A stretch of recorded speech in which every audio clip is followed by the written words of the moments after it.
bilancio di questo 2018, tenendo anche presente che le prospettive per il 2019 sono sicuramente interessanti per il Comune di Ravanusa da lei diretto?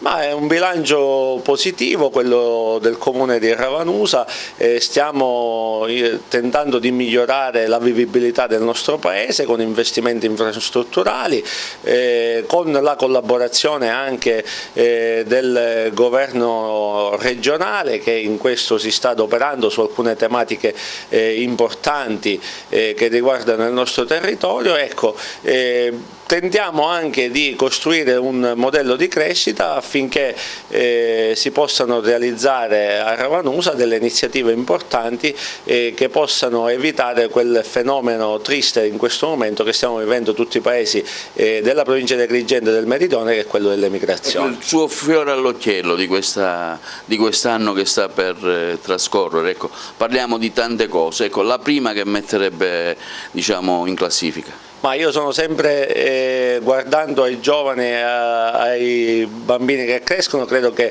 le cose più importanti che siamo riusciti a fare sono gli investimenti fatti per l'ammodernamento e la ristrutturazione delle scuole, ma anche degli edifici sportivi, con la ristrutturazione del campo e la realizzazione del campo in erba sintetica, e quindi speriamo di continuare su questa scia.